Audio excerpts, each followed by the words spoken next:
Здравствуйте! В эфире программа «Энергетика Якутии. Отраслевые новости». С вами Татьяна Каракулова. И вот о чем мы сегодня расскажем в нашем выпуске. В Якутске начались подготовительные работы для строительства второй очереди Якутской ГРЭС-2. Энергетики отдаленного Витимо-Пеледуйского участка обновили сети внутри поселков. Лучший хор группы «Росгидро» работает на Якутской ГРЭС. В районе Якутской ГРЭС-1 начались подготовительные работы для возведения второй очереди Якутской ГРЭС-2. Сейчас ведется расчистка строительной площадки. Здесь будет новый главный корпус, в котором установят современное энергетическое оборудование. Подробности в нашем видеосюжете. Несмотря на мороз за -40, на месте будущей стройки ведутся подготовительные работы. Участок уже выровняли, для чего пришлось демонтировать старые емкости.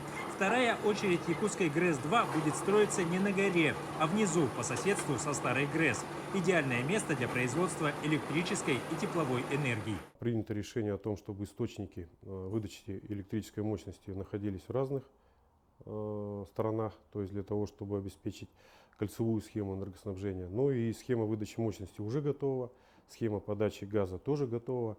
И поэтому по ряду причин и по ряду факторов эту площадку выбрали наиболее приемлемую. Благодаря такому соседству будет сохранен ряд действующих помещений, но только тех, которые не задействованы для основного производства.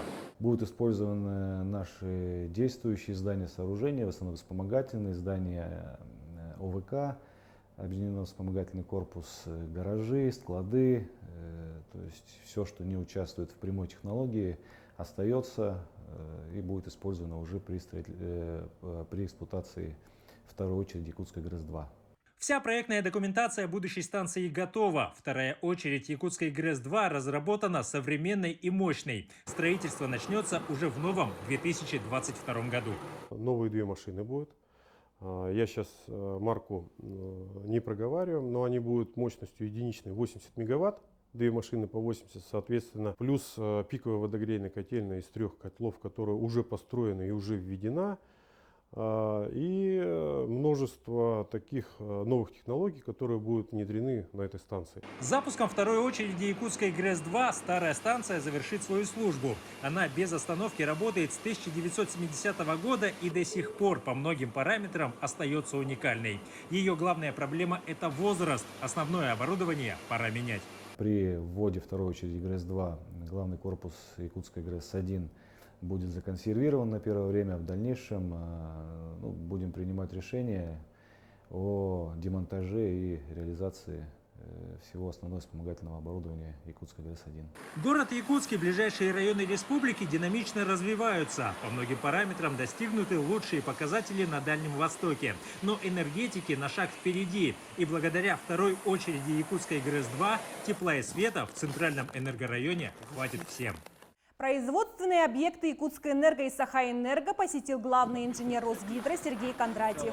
Он провел ряд производственных совещаний, на которых были подведены итоги работы за 9 месяцев, рассмотрены планы на будущее. В частности, обсуждены вопросы развития сетевого комплекса, строительства второй очереди Якутской ГРЭС-2, выполнения технологического присоединения. Сергей Кондратьев отметил позитивный опыт производственного центра Сахаэнерго по изготовлению емкостей для хранения топлива. В западных электрических сетях проходят выездные проверки рабочих мест бригад энергетиков. Мероприятие проводится в рамках принципа нулевой порог терпимости к нарушениям требований производственной безопасности и охраны труда. При проверках особое внимание уделяется бригадам, которые выполняют работы на высоковольтных линиях, в распределительных сетях и на высоте. Оценивается состояние рабочих мест, наличие индивидуальных средств защиты, а также теоретическое знание норм безопасности.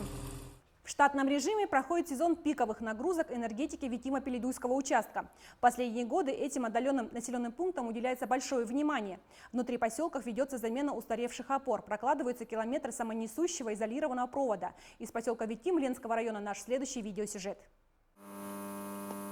На электрической подстанции поселка Витим обычный день. Дежурный персонал контролирует работу оборудования, фиксирует в журнале текущие показания. Участок отдаленный, до границы с Иркутской областью всего 5 километров. А вот до Ленска все 200 по автозимнику. Схема завоза сложная, но персонал Витимо-Пеледуйского участка ни в чем не нуждается. У нас поставка леса, материала, все своевременно. Завозится также зимой. эти даже энерголес, ну, ЖБ пасынки, то есть у нас все, материал весь приходит. У нас, в принципе, ну, не нуждаемся в материале практически ни в чем. Каждое лето здесь основательно готовятся к предстоящей зиме. Большое внимание уделяется сетям внутри поселка. Планомерно ведется установка новых опор. Затем, чтобы не было замыканий, обычные алюминиевые провода меняют на самонесущий изолированный. Улучшения в этом плане есть, даже большие, благодаря тем, что в свое время, значит, была построена уже ЛЭП, металлические опоры между Витимом, Пеледуем и туда дальше, до Ленска. Но электроэнергия стала стабильной. Новую линию Чернышевский, Мирный, Ленск, Пеледуй построили 5 лет назад. С тех пор энергоаварии ушли в прошлое. За эти годы в Витиме появились многоэтажные дома, современные школы и детский сад. Стабильное напряжение позволяет использовать дорогую бытовую технику. Сегодня даже в детском саду без компьютеров и телевизоров никак. А вот в соседней школе про электричество говорят прямо на уроках. Темы энергобезопасности и энергосбережения включены в учебные планы. Это коллективные творческие дела, направленные на формирование качеств энергосбережения, качеств, в том числе и безопасности, энергобезопасности. То есть это все проходит конкурсы. Приход качественной электроэнергии поднял престиж сотрудников Витима Пеледуйского участка. Потребители их больше не ругают за энергоаварии. К тому же у местной молодежи профессия энергетика становится популярной. Молодежь у нас сюда тянется. И приезжают, и учатся, и хотят работать. То есть мне самому сейчас буквально 31 год, и меня здесь очень вполне все устраивает. То есть я начинал дизелистом. Здесь это еще 11 лет назад. И сейчас, на руководящую должность меня поставили. То есть я образование получил. В этом году поселку Витим исполнилось 400 лет. Он самый старый на территории Якутии и один из труднодоступных. Но несмотря на глухую провинцию, качество жизни здесь на хорошем уровне. В том числе благодаря стараниям энергетиков. 22 декабря энергетики отмечают свой профессиональный праздник. День энергетика – это признание заслуг работников отрасли в экономическом развитии страны и улучшении повседневной жизни населения. Генеральный директор ПАО «Якутскэнерго» Алексей Стручков поздравил коллег с этим праздником. Уважаемые коллеги, от имени руководства компании «Якутскэнерго», от себя лично, сердечно поздравляю вас с профессиональным праздником Днем энергетика. И, конечно, в этот день особые слова признательности хочу выразить ветеранам отрасли, людям, которые самоотверженно трудились, создавая прочную энергосистему нашей страны, накапливая опыт, который они сегодня передают новым поколениям.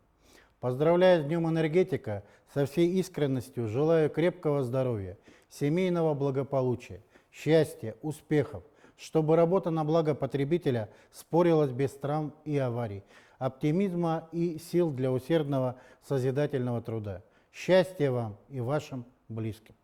Якутскэнерго совместно с дизайн-студией «Пилигрим» сделал для детей новогодний подарок. В свет вышла новая книга «Сказка о солнце». Это сборник интересных сказок с красочными иллюстрациями. В нем рассказывается, что для северян, привыкшим к долгим суровым зимам, важнее и дороже всего свет и тепло. Якутскэнерго вообще очень близка эта тема. Мы выпустили в свет книгу детских сказок, якутских детских сказок, национальных сказок, которые рассказывают об очень важном энергетическом аспекте, как солнце.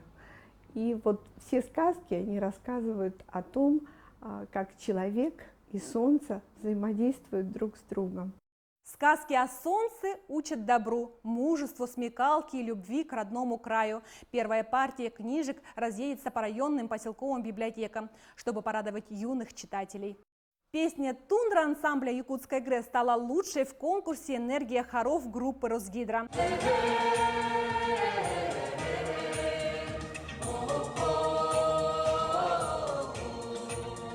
За звание лучшего хора группы «Росгидро» боролись 27 коллективов.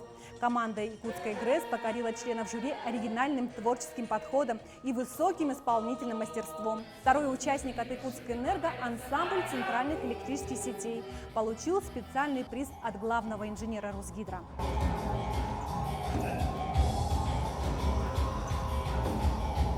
Это все, что мы смогли вам показать и о чем успели рассказать. До встречи в новых выпусках программы «Энергетика Якутии».